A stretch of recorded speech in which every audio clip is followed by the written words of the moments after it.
بسم اللہ الرحمن الرحیم۔ آغاز کرتے ہیں اللہ کریم کے بابرکت نام سے جو انتہائی شفیق اور رحیم ہے۔ آج ہم احکام پردہ کے حوالہ سے گفتگو کریں گے،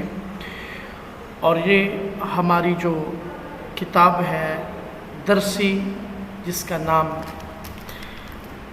افہام القرآن یعنی اسلامیات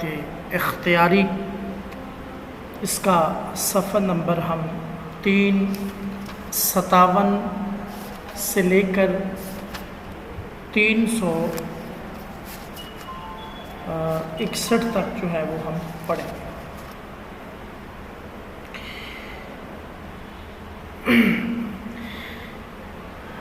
سب سے پہلے تو ہم پردہ کا مفہوم بیان کریں گے کہ پردہ کا مفہوم کیا ہے۔ اس کے جو لغوی معنی ہیں وہ گھونگھٹ کے ہیں، کسی چیز کو پوشیدہ کرنا، چھپا دینا، چھپی ہوئی بات کو کہا جاتا ہے، بھید کو کہا جاتا ہے، راز کو کہا جاتا ہے، کسی خفیہ چیز کو کہا جاتا ہے یا آؤٹ کو کہا جاتا ہے۔ عربی زبان کے اندر اس لفظ کے لیے حجاب کا لفظ استعمال کیا گیا ہے۔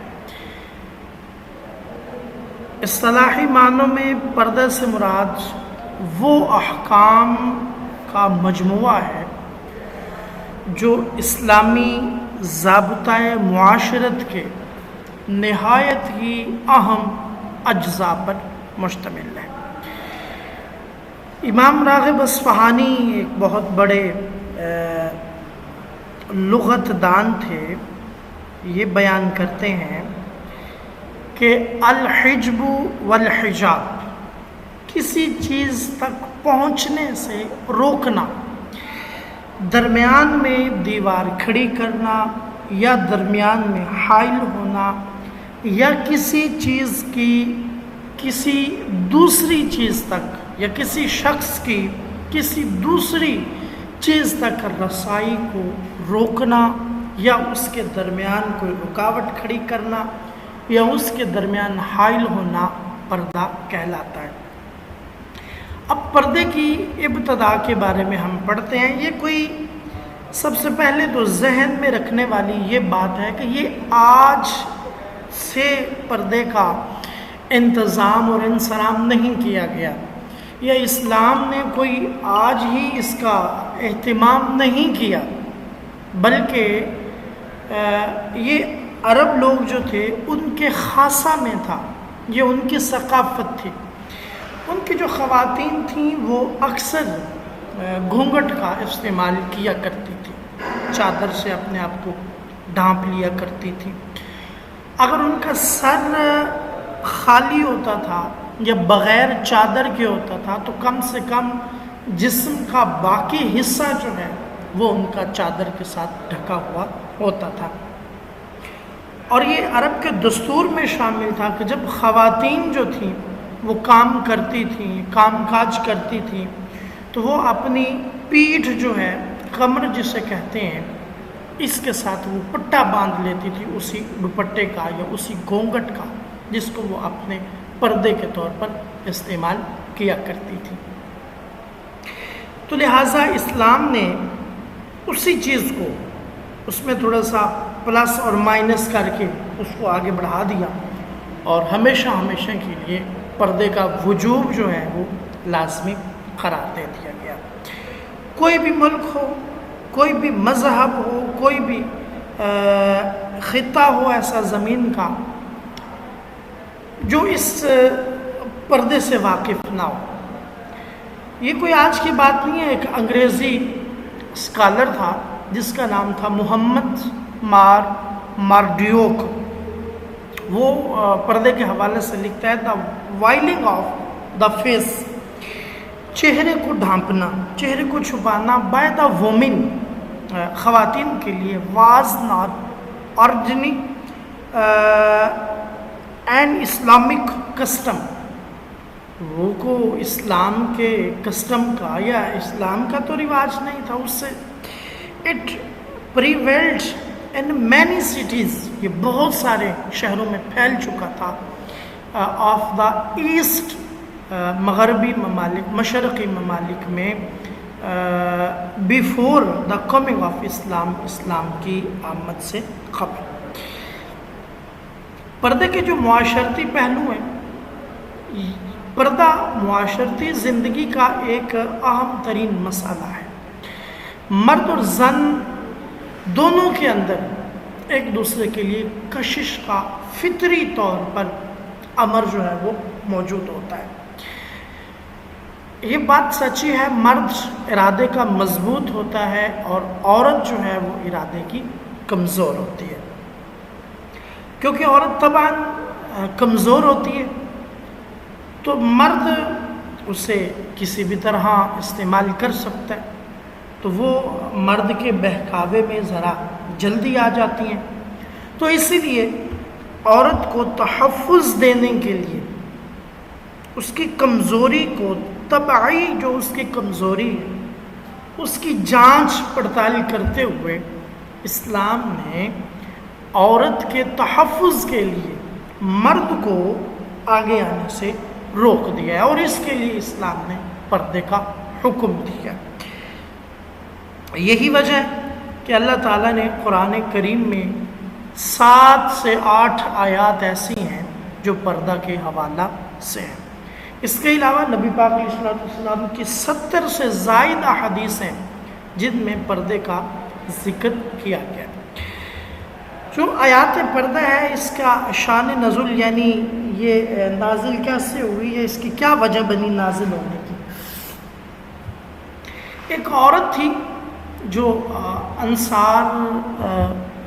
صحابیہ تھی یا انصاریہ تھی، یعنی وہ عورت جو انصار جنہوں نے مدد کی تھی مہاجرین کی، ان کی خواتین میں سے تھی۔ امام ابن جریر طبری ہیں، یہ بہت بڑے مفسر ہیں، ان کا پورا نام امام ابن محمد جریر طبری ہے، اور طبری کے نام سے یہ امام جریر کے نام سے مشہور تھے۔ یہ لکھتے ہیں کہ وہ حضور کے پاس آئی اور اس نے آ کے کہا کہ بعض اوقات ایسا ہوتا ہے کہ میں اپنے گھر کے اندر ایسی حالت میں اکیلی ہوتی ہوں کہ میں چاہتی ہوں کہ کوئی دوسرا شخص مجھے اس حال میں نہ دیکھے، اور لوگ جو ہیں وہ ایسی حالت میں بھی جو ہمارے مردوں میں سے ہیں وہ ہمارے پاس آ جاتے ہیں، تو آپ مجھے بتائیے کہ وہاں مجھے کیا کرنا چاہیے۔ تو نبی پاک علیہ السلام نے اسے بٹھا دیا، آپ نے فرمایا آپ بیٹھ جاؤ، تو وہ بیٹھ گئی، اور جب وہ بیٹھی تو اللہ تعالیٰ نے اس کے لیے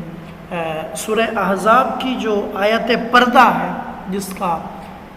ترتیب میں جو نمبر ہے آیت کا وہ 53 ہے، تو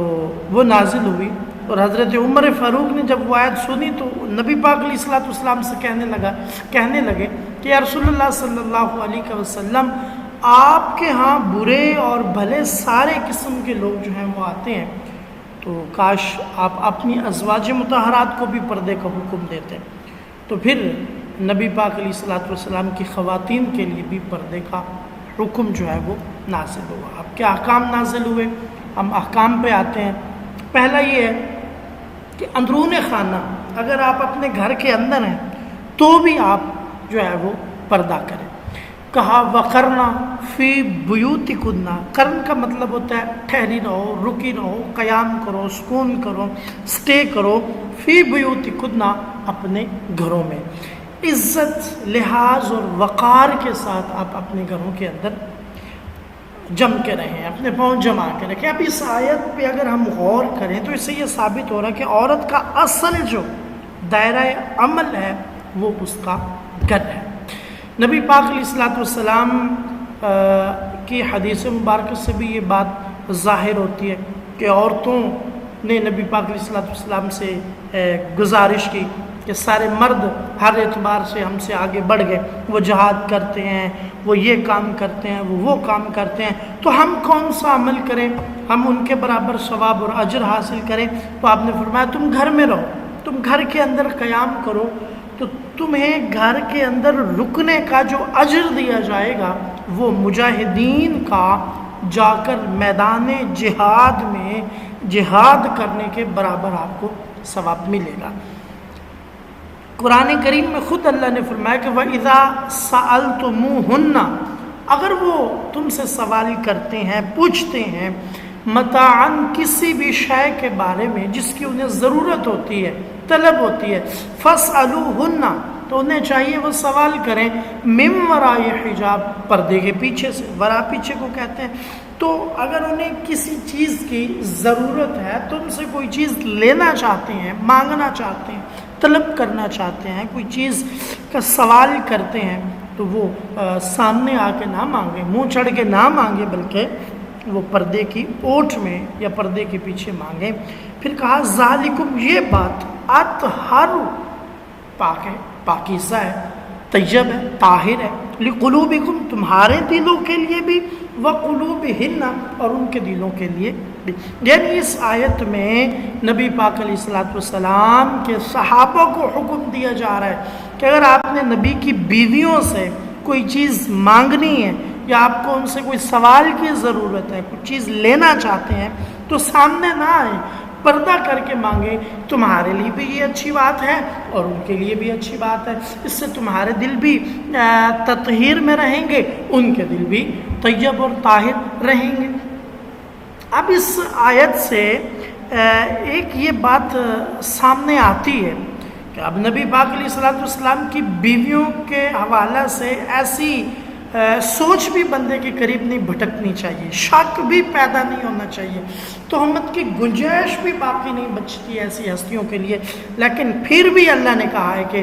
اطہروا لقلوبکم وقلوبہن، یہ تمہارے اور ان کے دلوں کے لیے سب سے اچھی بات ہے۔ اب جب یہ آیت کا نزول ہوا تو ازواج مطہرات نے اپنے گھروں کے دروازوں پر پردے جو ہیں وہ لٹکا دیے، اور یہی رسم جو ہے وہ آج تک چلی آ رہی ہے کہ صاحب عزت لوگ جو ہوتے ہیں وہ اپنے گھروں کے سامنے پردہ لٹکاتے ہیں اور اپنی خواتین کو پردہ کرنے کا حکم دیتے ہیں۔ تیسری بات یہ ہے کہ جو اپنی پوشیدہ چیزیں ہیں، پوشیدہ زینت ہے، بالخصوص خواتین اور مرد، ان کو کھولنے کی اجازت نہیں ہے، بالخصوص خواتین کو۔ ولا یضربن،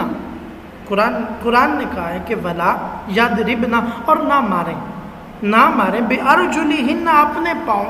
اپنے پاؤں کو نہ ماریں، زمین کے اوپر زور سے مارتے ہوئے، ٹھک ٹھک کرتی ہوئی، قدموں کی آہٹ بھی سنائی نہ دے، چاپ بھی سنائی نہ دے۔ لِيُعْلَمَ مَا يُخْفِينَ، تاکہ لِيُعْلَمَ وہ ظاہر ہو جائے، منظر عام پہ آ جائے، دکھائی دے۔ یخفینا، جو چیز تم چھپانا چاہتی ہو، من زینتہن، اپنی خوبصورتی کے حوالے سے۔ یعنی چلنے کا بھی اسلام نے خواتین کو درس دیا کہ وہ جب زمین پہ چلتی ہیں، ظاہر چلنا تو زمین پہ ہی ہوتا ہے، تو ان کے پاؤں کی جو پھٹک ہے، آواز ہے، آہٹ ہے، چاپ ہے، قدموں کی جو دھڑپ ہے، یا دھاپ ہے، یا تھاپ ہے، وہ کسی بھی صورت جو ہے وہ دوسروں کے کانوں پہ نہیں جانی چاہیے۔ یہ نہ ہو کہ جس چیز کو آپ نے چھپا رکھا ہے لوگوں کو اس کے بارے میں علم ہو جائے۔ یہ جہالت کے دور میں تھا، جب خواتین لوگوں کے پاس سے گزرتی تھی تو وہ اپنے پاؤں زمین پہ مار کے چلتی تھیں، یا انہوں نے پازیبیں پہنی ہوتی تھیں جن کی جھنکار چھن چھن چھن چھن چھن چھن کی آواز آتی تھی، اور سن کے مرد کے کان جب وہ سنتے تھے تو اس طرف متوجہ ہوتے تھے۔ اور یہ وہ امور ہیں جو مرد کو عورت کے خیالات کی طرف ابھارتی ہے، اور پھر عورت جب دیکھتی ہے کہ مرد اسے رسپانس دے رہا ہے تو اس کے دل کے اندر بھی کھٹک جو ہے وہ پیدا ہونے لگتی ہے۔ تو لہٰذا یہی وجہ ہے کہ اسلام نے ایسے لباس سے بھی جو دوسروں کو اپنی طرف مائل کرے، ایسی خوشبو سے بھی، اور ایسے جو ہے وہ آلات سے بھی منع کیا جو خواتین کو اپنی طرف مدعو کرے۔ بحالت مجبوری، غیر مردوں سے اگر آپ نے بات کرنا ہے تو اس کی بھی تعلیم قرآن نے دی ہے۔ یا نبی، یا نساء النبی، یا نبی کی بیویوں، لستن، ہرگز نہیں، برابر نہیں ہو کا احد من النساء، ان عورتوں میں سے کسی ایک کی طرح بھی تم یہ جو عام عورتیں ہیں ان جیسی نہیں ہو. ان اتقیتن، تم اللہ سے ڈرتی رہو. فلا تخضعن بالقول، سختی سے بات کرو، سختی سے بات کرو، نرم آواز میں نہ بولو، سخت لہجہ. فیطمع الذی فی قلبہ، یہ نہ ہو کہ وہ تمہیں دل کی خرابی، بہ مرض، دل کی بیماری کی طرف لے جائے. وقلن قولا معروفا، اور بالکل صاف صاف سچی سچی سیدھی سیدھی بات کرو. یعنی اس میں یہ ہدایت دی جا رہی کہ آپ نے بالکل سیدھی سیدھی بات کرنی ہے، اور بولتے ہوئے مرد کے ساتھ عورت کا جو لہجہ ہونا چاہیے وہ نرم نہیں ہونا چاہیے. مسکرا مسکرا کے یا ہنس مکھ کے ساتھ بات کرنے سے الٹا نقصان ہوگا. مولانا ابو الاعلیٰ سید مودودی رحمۃ اللہ علیہ یہ کہتے ہیں کہ ضرورت جب پیش آ جائے تو پھر مرد سے بات کرنے میں کوئی مسئلہ نہیں ہے، کوئی گناہ نہیں ہے، کوئی جو ہے وہ حجاب نہیں ہے. لیکن ایسے موقع پہ جو عورت کا انداز گفتگو ہے نا وہ ایسا ہو کہ اس میں سختی ہو، مرد کے دل پہ کبھی یہ خیال تک نہ دوڑے کہ اس عورت سے بھی کوئی اس قسم کی توقع کی جا سکتی ہے. آواز میں دانستہ طور پر، یعنی جان بوجھ کے اگر آپ نرمی رکھیں گے، شیرینی رکھیں گے، مٹھاس رکھیں گے تو سننے والے جو مرد ہیں ان کے جذبات کو وہ انگیخت کر دیں گے، یعنی ان کو ابھار دیں گے اور پھر وہ آپ کے لیے نقصان دے جائے. نبی پاک علیہ الصلوۃ والسلام کا اس حوالے سے فرمان بھی ہے کہ بلا شبہ، یعنی اس بات میں کوئی شک نہیں ہے کہ قدرت نے جو عورت کی آواز ہے اس میں فطرتی طور پر جو ہے وہ خوبصورتی رکھی ہے، نزاکت رکھی ہے، اور حد المقدور، یعنی یہاں تک ممکن ہو سکتا ہے کہ مردوں کے ساتھ جب آپ بات کرتے ہیں تو خواتین کو ایسا لہجہ اختیار کرنا چاہیے کہ جس میں قدرے جو ہے وہ خشک پن ہونا چاہیے، روکھا پن ہو، سختی ہو، شیرینی گھلی ہوئی نہ ہو، اور لہجہ جو ہے وہ انتہائی سخت ہونا چاہیے. تو آج ہم نے پردہ اور اس کے احکام کے بارے میں پڑھا. سب سے پہلے تو ہم نے یہ جانا کہ پردہ جو ہے وہ کسی چیز کے چھپانے کا نام ہے، کسی بھید کو یا راز کو، اسی لیے عورت کو پردے کا حکم دیا گیا اور عورت کو چھپنے کا کہا گیا، کیونکہ عورت خود عورہ لفظ سے نکلے اور اس کے معنی بھی چھپنے کے ہوتے ہیں. عربی میں اس کے لیے ہم حجاب کا لفظ استعمال کرتے ہیں، اور اس سے مراد اسلام کے وہ قوانین، وہ اصول، وہ قواعد اور وہ ضوابط ہیں جو معاشرے کے لیے ایک اہم حیثیت رکھتے ہیں یا حساب پہ مشتمل ہے. پھر ہم نے پردے کی ابتدا کے بارے میں پڑھا کہ آج اس کی ابتدا نہیں ہوئی بلکہ روز اول سے جاری ہے، بس اسلام نے اس کو تھوڑا سا پلس اور مائنس کر کے ہمیشہ ہمیشہ کے لیے اس کے اصول جو ہیں وہ واضح کر دیے گئے. اور اس میں معاشرتی پہلو کے حوالے سے ہم نے یہ پڑھا ہے کہ عورت طبعی طور پہ کمزور ہوتی ہے، اگر مرد اس کو اپنی طرف مائل کرنا چاہے تو وہ جلدی مائل ہو جاتی ہے. اور دوسری کمزوری اس کی جو ہے وہ اپنی تعریف کی بڑی بھوکی ہوتی ہے، تعریف کرنے سے بھی مرد کی طرف وہ مائل ہو سکتی ہے. قرآن کی 7 آیات 17 حدیث بیان ہوئی ہیں، اور پردے کے متعلق ایک انصاریہ نے آپ سے سوال کیا تھا تو اس کے جواب میں آیت نازل ہوئی، اور پھر یہ کہا گیا، حکم دیا گیا گھر میں رہیں تو بھی پردہ کریں، گھر سے باہر جائیں تو بھی پردہ کریں. اگر کوئی آپ سے سوال کرتا ہے تو وہ اس مرد کو بھی چاہیے کہ وہ پردے کی اوٹ میں سوال کرے، اگر خاتون نے کچھ لینا دینا ہے تو وہ پردے کی اوٹ میں کرے، اور اپنی پوشیدہ چیزوں کو جو ہے وہ کھولنے سے روکا گیا ہے. اور بحالت مجبوری میں اگر آپ نے کسی غیر مرد سے بات کرنی ہے جو آپ کے لیے محرم نہ ہو، غیر محرم ہو، اس سے بات کرنی ہے تو پھر تمہارا لہجہ جو ہے وہ سخت ہونا چاہیے. اللہ آپ کا حامی و ناصر ہو.